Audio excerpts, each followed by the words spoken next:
ট্রাম্পের নির্দেশে সোমালিয়ায় মার্কিন বিমান হামলা।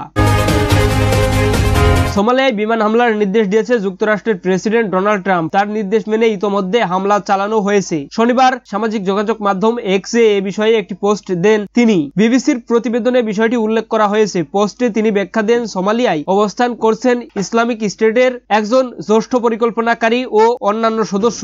তাদেরকে নির্মূলের উদ্দেশ্যে এই হামলার নির্দেশ দিয়েছেন বলে দাবি করেন ট্রাম্প। ট্রাম্প বলেন, এসব হত্যাকারীরা গুহায় লুকিয়ে থেকে যুক্তরাষ্ট্র ও তার মিত্রদের হুমকি দিচ্ছে। এসব হামলায় ওই গুহাগুলো যেখানে তারা লুকিয়ে থাকতেন ধ্বংস করেছে। সেই সঙ্গে বেসামরিক মানুষদের ক্ষয়ক্ষতি না করে লুকিয়ে থাকা অনেক সন্ত্রাসীকে হত্যা করা হয়েছে। তবে বিবিসির পক্ষ থেকে এই হামলার বিষয়টি নিরপেক্ষভাবে যাচাই করে দেখা সম্ভব হয়নি। ট্রাম্প ও সোমালিয়ায় হামলার লক্ষ্যবস্তু হিসেবে কারো নাম পরিচয় সম্পর্কে বিস্তারিত কিছু বলেননি। ট্রাম্প তার পোস্টে আরো লিখেন, আইএস ও অন্য যারা আমেরিকানদের উপর হামলা করতে চাইছে তাদের জন্য স্পষ্ট বার্তা, আমরা আপনাদের খুঁজে বের করব এবং হত্যা করব। যুক্তরাষ্ট্রের প্রতিরক্ষা মন্ত্রী পিট হেগসেথ জানান, পলিশ পর্বতে এই হামলা চালানো হয়। প্রাথমিক নিরীক্ষায় জানা গেছে অনেক জঙ্গি সদস্য নিহত হয়েছেন, তবে কোনো বেসামরিক ব্যক্তি এই হামলায় হতাহত হননি। সোমালিয়ার প্রেসিডেন্টের কার্যালয় থেকে জানানো হয়েছে, প্রেসিডেন্ট হাসান শেখ মাহমুদকে এই বিমান হামলার বিষয়ে আগাম বার্তা দেওয়া হয়েছিল। কার্যালয়ের বার্তায় উল্লেখ করা হয়, তিনি জঙ্গিদের বিরুদ্ধে লড়াইয়ে নিরলস সমর্থন জানানোর জন্য ডোনাল্ড ট্রাম্পকে হৃদয়ের